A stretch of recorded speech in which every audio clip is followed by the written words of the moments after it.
We've got some breaking news here on the Cowboys Report. Tom Downey here once again. The Dallas Cowboys have signed 2 defensive backs to their practice squad amid various injuries after they had worked out 4 different players today. The most noteworthy of which, of course, was Xavien Howard. We'll break down why he probably didn't join the Dallas Cowboys today. Before we get into that, if you haven't already, now is the time to subscribe. Just over 400 subs away from 203,000. I want to get there before kickoff of Monday Night Football. Help us get there. Hit that sub button right now. First up on the signings is Troy Pride Jr., the former almost top 100 draft pick out of Notre Dame. He is a cornerback who has been signed to the practice squad. And I know there might be some reporting out there calling Dee Delaney a corner as well. I would anticipate him playing safety for the Dallas Cowboys because that's what he's mostly done over the course of his NFL career. Dallas adding both these guys to the practice squad because Juanyeh Thomas is now banged up. Josh Butler is banged up. He's going to go to IR. He's out for the year. Kalen Carson's on IR. Hopefully Diggs returns, but they're thin. They've been decimated by injuries kind of all year, especially at corner. They simply needed extra bodies for the home stretch here of the regular season.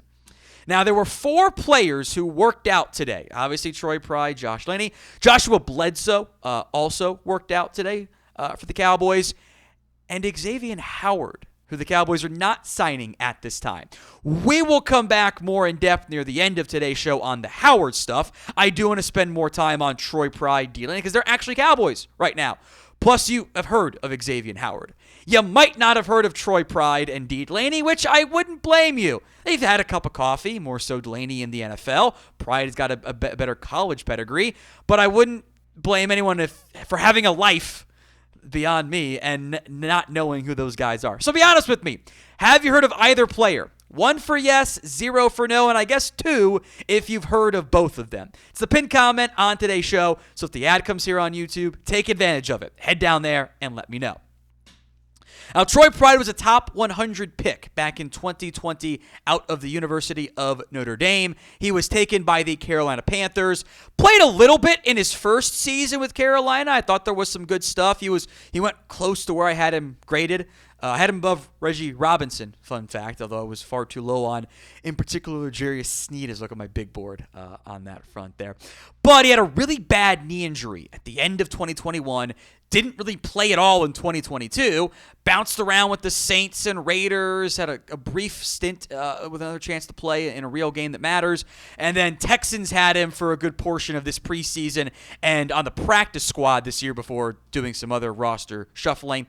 In total, 15 career games for Troy Pride. He's got a tackle for loss, 2 pass breakups. As a rookie, he got picked on because he's a 4th-round pick who had to start games. And as we saw with Kalen Carson, who's a 5th-rounder, but still, that doesn't always go as well as you might otherwise hope and pray. 70% completion rate allowed on 42 targets in his career. This is all per Pro Football Reference, by the way. 2 interceptions, no pass breakups. Good athlete. This is very much a, hey, we're trying to just find bodies who are willing to play for practice squad roles, which I think might have been a problem with Xavien Howard. I don't want to get ahead of myself, though. We'll come back to that, spend some more time on Dee Delaney. But first, today's show is made possible by Turtle Beach.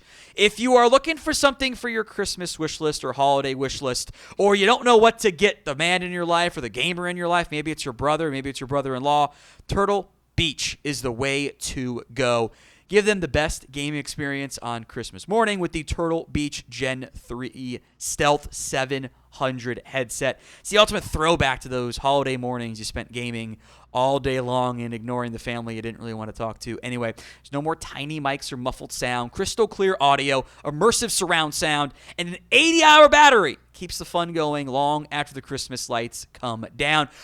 Awesome part of this, by the way, is you can be connected to your console and then to your phone for music streaming or taking calls at the same time, and can cross-connect to your consoles and PC at the same time with click of the button. It's pretty impressive stuff. Get the ultimate immersive gaming experience with Turtle Beach today. For a limited time only, head to turtlebeach.com/chat and use code CHAT for 10% off your entire order. That's 10% off your entire order at turtlebeach.com with turtlebeach.com/chat with code CHAT. Don't delay. Get the perfect gift now. My headset today is a Turtle Beach headset. A gift from my wife, who is not a gamer, but does know they make the best headsets. All right, Dee Delaney, who was an undrafted free agent out of Miami, Florida in 2018, bounces around some of the Florida teams, Jacksonville, Miami that year, goes on a little AFC East tour with the New York Jets, basically doesn't play at all in 2020, and then he gets to go play for the Commanders in 2019 as well, by the way. Forgot to mention that. The Bucs in 2021, 2023 is where he gets the majority of his playing time. Was with the Bills for a little bit earlier this season. 52 career games played for Dee Delaney. 71 tackles. Does have 3 interceptions. Again, last year in Tampa, he was a safety. Did some, in-the-box stuff with some linebacker and really overhang defender, nickel corner role, but he's been a safety his career. And I would anticipate with no practice squatters who play safety, they'd cut Amani Johnson and make some other roster moves happen. I feel like this is the role he's going to play because you need somebody else in that building fairly quickly to just give you emergency depth if you needed it. Also of note, the special teams snaps. Troy Pride's played 142. Delaney's played 715 in his NFL career in the limited time he's been around the NFL. I think that is a factor, especially when you're trying to find, you need a new fourth safety or something. Special teams is going to be a big role in that. Now there's the matter of Xavien Howard. Cowboys did work him out. I think Joshuah Anderson had the news first that they were not planning to sign him at this time. I think there's a couple different reasons for that. We'll break down the possible theories here in just a second. But would you have signed Xavien Howard? Y for yes, N for no. Sound off for me in the comment section of today's show. Now, there's off-the-field stuff with Xavien Howard, which I do think is noteworthy and should be considered. You can Google it. It's not good stuff. It's really messed up stuff, frankly. That is, I think, a huge red flag overall. Also, seen the Cowboys work out a player and then sign him 2 days later, so you can't rule that one out either. There's no immediate plans, is the terminology from Joshuah Anderson. He has declined. There's no way around that. I think that's a big reason why he's unsigned in December. He had a workout earlier this year with the Bengals, who were in more desperate spots of needing cornerback help than I think the Cowboys are right now. And Howard didn't sign in Cincinnati. And the reason being seems like they couldn't agree to the terms, which I think Xavien Howard, not that far removed from an all-pro player, I question if he wants to, A, be a backup, let alone go be a practice squad player. Because that's what you're doing if you sign Xavien Howard. You're signing him for what amounts to the vet minimum, and you're putting him on the practice squad. Did it with Lyle Collins last year. I don't know if he wants to do that. I think that was a big factor in the issues in Cincinnati and why he did not sign after he had worked out there. That seems noteworthy to me. So I do think that type of stuff has to be considered and remembered, that if he was looking for a roster spot, if he wants to, he's not starting on this team. He's not playing over a healthy Trayvon Diggs, a healthy Jordan Lewis, or a healthy DeRon Bland. He's not better than those guys. Is he better than Kamon Hall? Sure, probably. But he's not going to be a top 3 corner. You're going to want to get him into game shape on the practice squad. If he wants a big signing bonus or an active roster spot, those things cause major issues when you're in December.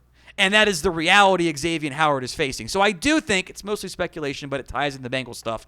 I do think that's a pretty good reason for maybe why Howard is not signing at this time.